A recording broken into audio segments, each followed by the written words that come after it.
Hey, I'm Dawn Marisa Lace, and I am back again with Pey Carter. I'm really excited. Uh, Pey and their daughter came up with a coloring book idea for Ehlers Danlos Hypermobility and did really, really well for a brief little limited edition thing. And in the meantime, started developing this really wonderful children's book that will be coming out soon. They're currently in the fundraising stages. And I am over the moon excited about this book. I've seen some of the artwork that you've been posting on social and stuff like that, and it just looks beautiful. It is. Hey, what took you and your daughter from this is a thing that we deal with to let's try to be letting other people know, and then coloring book, and then full on picture book with story? Sure. So the coloring book was actually just another thought I had while we were working on the picture book. So the picture book's been in the process for a while, probably 6 months. I've been doing advocacy work for a really long time, and we both, my daughter and I both have Ehlers Danlos, and she was diagnosed, oh gosh, I think when she was about 6, and it was a very hard adjustment for her because she had to stop doing a lot of the things that she loved and was really good at, probably because of her hypermobility. So like gymnastics, try telling a 6-year-old they can't swing on monkey bars anymore. Yeah, it was a very difficult time for her. Then of course, she had accommodations to help like protect her joints.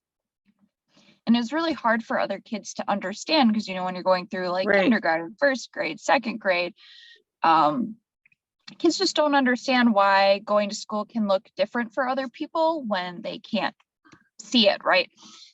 Right. So every year I would go in and I would talk to our class about Ehlers Danlos and then also just disabilities in general, which really helped the kids understand Abigail's, why she had accommodations. Now she's going into middle school, right, which is very different because you don't have, like one class most of the day and then maybe go to art and music. It's different classes throughout the day. And what she wanted to do was put out a picture book that helped kids in elementary school understand why going to school can look different for other kids, but then also for those that have like invisible illnesses or accommodations of some sort, know that they're not alone and that there's other kids out there that are going through something similar. So the picture book was all her idea. I'm just the mama trying to make it happen for her. That's amazing. I'm of course inspired by your daughter, but as a fellow parent, I love how you have as sort of simultaneously gotten out of the way of your daughter's inspiration and aspiration and supported them, right?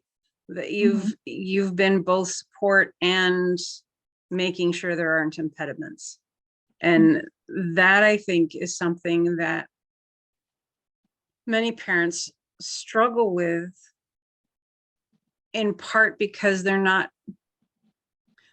sure if their kid's idea is going to work, or they're not right, and they don't want to set their kid up for disappointment. And you really seem to have embraced this idea and just decided we'll figure it out. And in part that means social media fundraising, right? You're relying on the interest and generosity of complete and total strangers to help this dream come true. Have you two talked about the thinking and the emotions that surround creating a project from scratch and needing to rely on outside sources for funding? Yeah, a little bit. I think with Abigail, why I wanted to really help her with this is one, I know a lot of adults were never taught how to advocate for themselves. Yeah. As a kid. When you're going through K through 12, you have, guardians, parents, you have the school system, you have medical doctors, you have all these people that will advocate for you, what accommodations you need, enforcing those, things like that. And then you get to college and you don't know how to do that for yourself. right? Because you've never had to, and then you're transitioning into an adult, into college. So for me, it's always been very important, regardless of, you know, before she was diagnosed with Ehlers Danlos and with her brother too, helping them learn how to advocate for themselves. Okay, like you're really excited, you're doing well in this subject, you want to have things that are a bit harder, talk to your teacher. You're having issues with another student and you can't resolve it with that person, talk to your teacher. So I've always promoted this idea of advocating for themselves, and then I step in if, you know, maybe they are too nervous about it or they're not feeling like they're getting somewhere, because I want them to have those skills. I find those skills really important, even if, say, with my son who doesn't have really any accommodations because he doesn't have EDS, doesn't matter. I want him to be able to advocate for himself and realize, you know, when he may need assistance. For example, in college, you might need to go to a writing center to help with a paper. So just teaching them how to advocate for themselves. Abigail's always been this child that, one, is a social butterfly. She doesn't care if a kid is 5 years younger, 5 years older, like she just wants to play and be around other people. And she's always cared strongly for other people. I remember this funny story when she was in kindergarten and the teacher called because she was, you know, they get in those lines to go places, and she had turned to talk to this kid behind her and they just threw up all over her. And her first reaction was asking if they were okay. Like the teacher called me because she was just really impressed. Like other students would have been freaking out that, you know, somebody just threw up on them, but she was just like, are you okay? That's amazing. Yeah, so the fact that she wanted to do this, I really was inspired by it and I want to help her make this happen.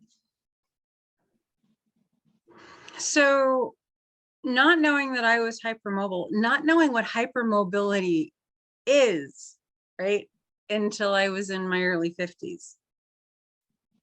And looking back at, oh, that's why every time they insisted I run in gym class, I felt like I was going to die. Like every inch of my body screamed. And you know, there was required sports and stuff like that, and I did my best for sure, but pain was it's just been a constant in my life. And knowing now, in like really interesting things, like those of us who are hypermobile, regardless if you have Ehlers Danlos or one of the other 49 to 50 versions of hypermobility, we have a tendency, if we're standing, to support, like either stand kind of like a pterodactyl, right? Or cross our arms or do something with. And what I've learned is it's because whether we're conscious of it or not, we're trying to take the gravity away from our shoulders, because with hypermobility, nothing stays quite where it's put. And evidently bending the elbows changes how the weight happens on the shoulders. All I have to do is bend the elbows. I didn't know that until recently, right? All of these little things that many of us have just done semi-consciously or unconsciously to support our bodies without recognizing that there's an actual need to do so. And then trying to find medical care that is knowledgeable, at least in my area, was almost impossible. People just don't seem to know about it. So from my perspective, you'll be accomplishing a couple of things. Yes, people will be able to understand a bit more about hypermobility, specifically Ehlers Danlos, but they also might figure themselves out, right? Some little kid in 3rd grade that sees Abigail's book is going to be like, hey, parents, there might be a thing, because like my knees always hurt, and my, you know, the number of kids that get told it's just growing pains. Go away, it's just growing pains. And then they're in their adult life and they've done damage to their joints, and they've done, you know, their muscles are so tight they can't relax, and all of those things. So the ability to self-discover, to me, is one of the most exciting parts of your book, because we still don't know enough about it. And so kids aren't gonna have the access to appropriate diagnosis and help as much as we might like. What's been your experience? I mean, for your daughter to be able to be diagnosed so young, that's pretty impressive. Yeah, I was diagnosed while I was getting physical therapy and getting treated for my postural orthostatic tachycardia syndrome and dysautonomia. So I was diagnosed, and it wasn't until like I think when I was about 30. And so as soon as I was diagnosed, I took Abigail and her brother to see a genetic counselor, a pediatric genetic counselor, because I was just like, I don't want them to have damage to their body like I do, right? I went into the Right. military, so it's like all my lower extremities are the ones that are mostly affected. And so I don't want that for them. And Abigail's shown more symptoms than I had. I didn't really experience a lot of joint pain until I was in the Army, and then really like running on concrete, and I had Yeah. issues. So I just wanted to really make sure that they were protected, and we could take appropriate steps to make sure, right, that doesn't happen, because as we know, right, eventually Abigail's body is going to start breaking down. But I want to push that off for as long as possible. But the thing that I've noticed with this picture book is it's not just benefiting kids, but also adults. I had a table at Milwaukee Pride and then Chippewa Pride earlier this month, because within EDS and the tissue connectivity and it affects so many things, there's a high number of people in the LGBTQ community that also have EDS. And so I was lucky enough to be able to have an informational booth at Milwaukee Pride. And, I have this nice banner up with, an illustration from the book and Abigail and I and the title. And we had easily over probably 60 to 100 people that came up that had EDS or their Wow. significant other did.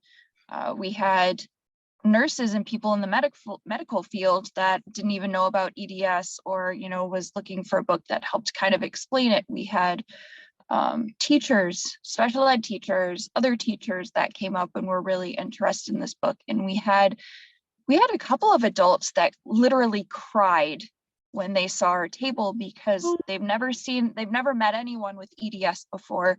They've never seen any sort of representation in the community, like people talking about it.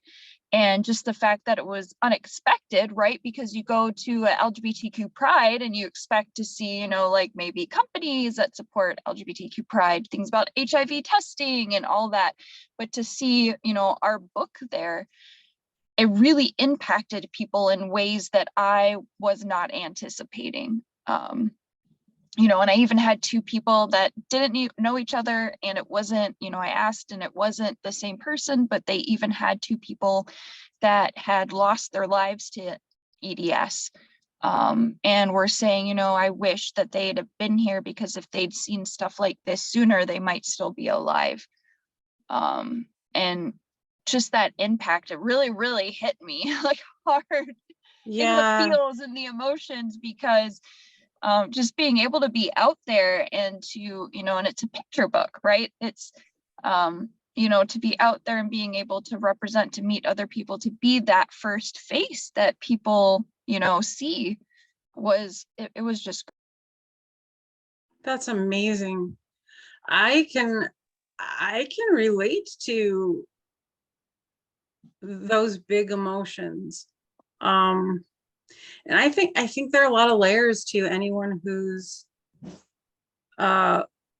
late identifying or late diagnosed to the neurodivergent world, and then any of the co-occurring conditions, to see representation, because representation right now is very limited and often very myopically focused on a particular type of individual. And not that those folks don't need representation, but there's a lot more variety amongst us than this particular representation. And I know some of the things that I have worked through not knowing I was autistic or ADHD until I was 50, not even knowing hypermobility was a thing until I was like 53. Like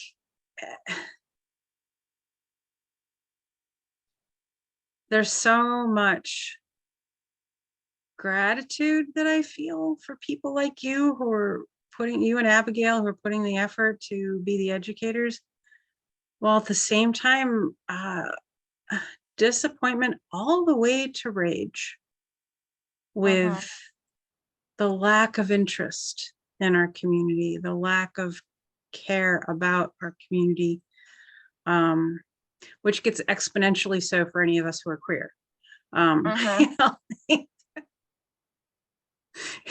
Yay, queer and autistic. There's so many of us. Statistically, I think it's like in the 70% range. That about 70% of queer people are also neurodivergent in one way or another. And it's a similar percentage of autistic people being identifying as queer in some way, whether it's gender queer or sexuality queer or whatever it is. So yeah, there's a huge intersectionality there. But not to get too far off of the Ehlers Danlos topic, but our being autistic is being weaponized against us when we're identifying as queer, especially if there's any element of trans, right? If we consider ourselves non-binary or fluid or fully a different gender than we were sexed at birth. People are starting to float the idea that we couldn't make decisions for ourselves because we're autistic, and how would we know? And we shouldn't be allowed to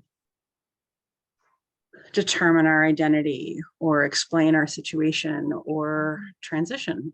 I don't know if you've bumped into anything like that, but it's something that's really high in my thought right now, because there just seems to be a lot of weaponization of the autistic self, whether it's in the queer community or otherwise.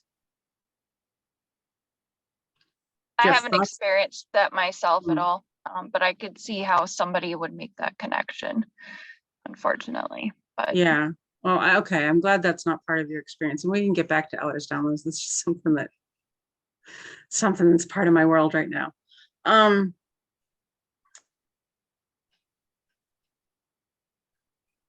I think the last I saw on social media, you were about 50% funded at this point. That's really fantastic. We just got to 57%. And we still have, I think, a little bit over a month to go. It ends at the end of July. So it's pretty exciting. That is really good. And I have contributed, so I know that people can contribute $1. They can contribute $1,000 right there. There's no limit on either end of how you can help. And I'd really like to encourage people to consider it, because like you said, there's really not anything like this out there. There are a couple of authors in Great Britain that have done something, but here in the United States, the information and the representation is very minimal, if not especially in picture books. Like if you go like on Amazon and you look for like an Ehlers Danlos picture book, I think there's only 4. Yeah, there's not that many. So yeah, people, I mean, yeah, you can back the campaign for $1. You can back it for whatever amount you want. You don't have to get a picture book. So we have it on there where you can pre-order a signed copy. But we also have we have disability ally shirts, that says make pride accessible or the future is accessible. We also are offering that Ehlers Danlos coloring book. So if somebody wanted it, but they missed out on our campaign earlier this year, they can get it, stickers, buttons. So yeah, so if somebody wants to, help support it, they don't have to get a picture book if they don't need one. So, and what the Kickstarter is funding is what we want to do is a first run of books. So print on demand is great, but if say you go through Amazon or another big, realtor or retail, I don't know, I said realtor. Retailer. They could use a different printing company, and the company's only making one, so you could end up buying 2 one time and 5 later, and the color can be different. Right. So we want to go ahead and have 500 made. Another aspect of that too is I've seen the impact on my daughter when she gets books that are signed by other people with EDS, like authors, or any kind of invisible illness, autism, things like that, and the impact of having a book where somebody's writing a message or putting a sticker in or something like that is just, it's so amazing to see that I'd really like to be able to do that, where we can actually send them to people and sign them, write a message, things like that. So that's what the Kickstarter is going towards, is a print run of 500 books, because then it's also much cheaper. We can then, we have a bigger profit margin, so we could put that into more advocacy work. We'd love to do more books as well about, other invisible illnesses.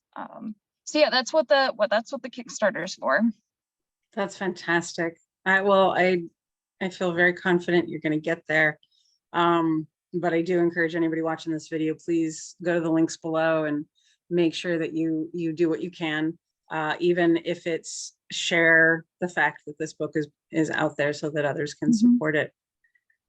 Yeah, sharing is free. So that's right. So you can share on all your social media, or if like a teacher or a medical professional, or somebody that's got a kid with an invisible illness. Or another thing that was coming up was, there'd be a parent with Ehlers Danlos and had trouble like explaining to their kid about it. I don't think their kid was diagnosed yet, or maybe they just don't have it. But having even something for parents to teach their kids too. Yeah. So. And I can imagine, you think back to when Abigail, it's Abigail, right? Mm-hmm. Okay, good. So, I'm dyslexic, and sometimes I reorder the letters in something, and it turns out to be an actual word, right? But then I'm like, wait, did I put the letters in the right order? Okay, sorry. Abigail. No, you're fine. You think back to when Abigail was just learning about her condition and what that was going to mean for her play experience and her activity experience. Had she had this book, you could have sat down with her and said, see, there's this little girl and this is how this works. And, I can absolutely see a little one not feeling quite so odd and alone because you and Abigail did this book. I think that really good things are going to come of it. And I hope schools embrace it and it becomes part of school library and classrooms and things like that. I hope so.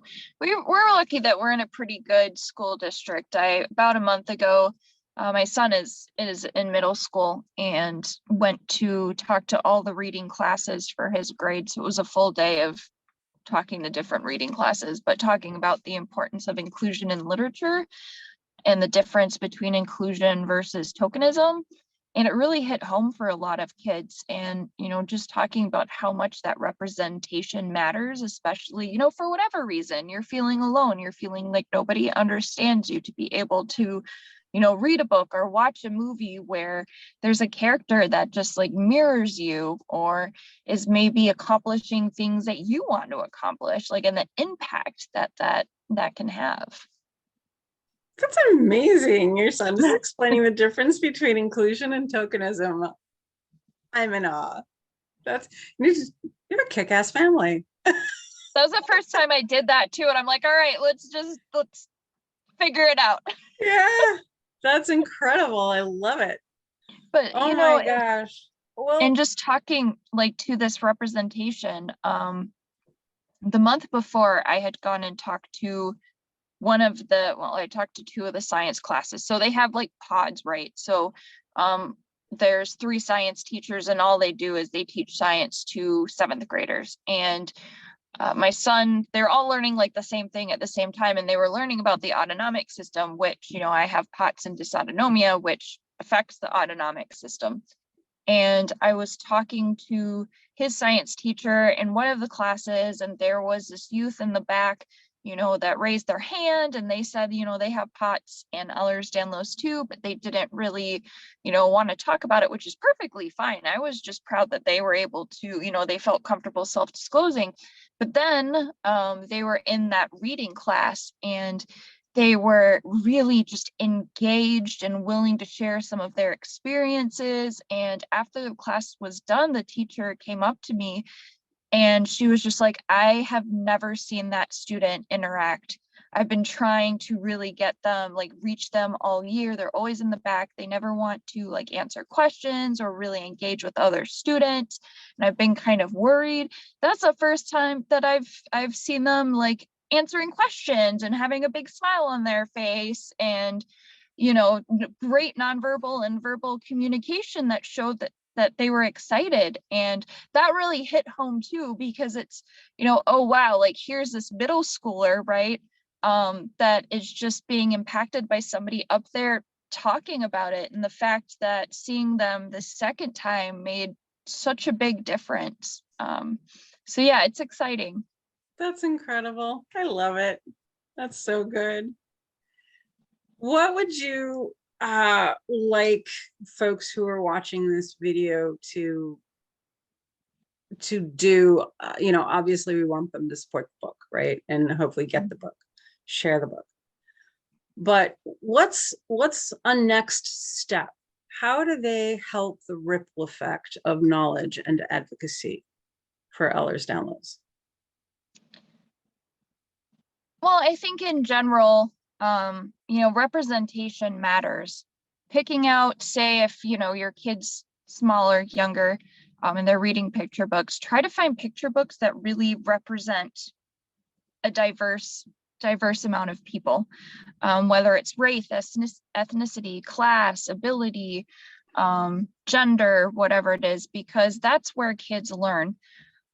Is from books and what their parents and guardians do and what they're learning at school and watching on TV. And what I was explaining to these kids is, you know, if you grow up in a town, say where we live, there's some diversity, right? But there really isn't. And so what you learn about people that are different from you is through the books and media. And if those are portraying stereotypes, that's what you're going to believe in. That's how you're going to, you know, when you go to interact with somebody that's different, you're going to come from those places of stereotypes. And it's not something intentional.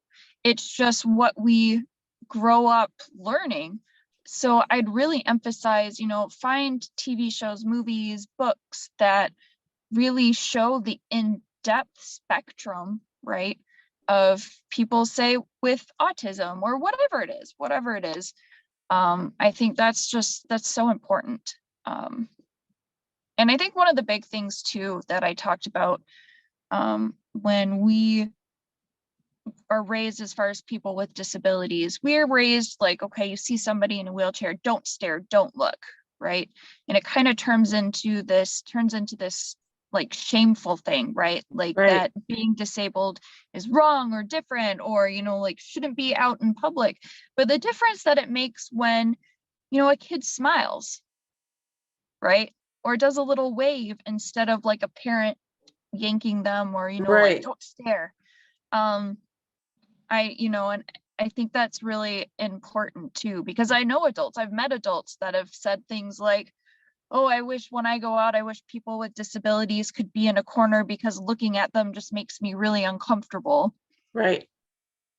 Which is so harsh, right? It's very hurtful, but at the same time, like that's how people have been raised, like don't look, don't interact, you know, and talking to them about how, say, people that are in house, they can go a really long time without anybody making eye contact with them, not, you know, saying their name even. Right. What is that like? What is that like going months potentially without somebody even saying your name? So I really think just being mindful of what you're showing your kids, what they can read, what events they go to, really anything where it can show this diverse spectrum of people, I think is really important. That's fantastic. I'm absolutely with you. There's even brain science that suggests that the more we can identify difference and be okay with difference, the more elastic and capable and resilient our brains are. Mhm. So there's a legitimate long-term benefit to having different experiences, knowing different people, learning different things, and as many differences as possible. If there's legitimate long-term, lifelong benefit to doing so. Um, Pei, this has been great. I'm so excited. I can't wait to get my copy of the book. I'll be all over social media Thank with you my again giant smile. for Oh, backing it. yeah. Thank you. I mean, like the fact that this is available and I can there's a thing I can share with people now, right? Like, no, but Mhm. I can give that to a physician. You don't know what Ehlers Danlos is? Here's a teeny little look at it, right? And it comes in this beautiful package of wonderful art. Um, so yeah, thank you. I'm really grateful for the work that you're doing. And I know that Abigail had wanted to be with us and couldn't today. So maybe sometime in the future we can do a quick video with you both and give Oh, sure. Abigail the opportunity to speak in her own voice. Because you know, you and I don't like to speak on behalf of others. We want them to have their own voice, and especially you for your children. But thank you for spending this time and for the work that you're doing. And I can't wait to see what you do next. I know this won't be the end of it. Nope. I'm sure she'll have plenty of ideas as well. Yeah. Well, thank you. We'll talk again soon. All right. Thanks.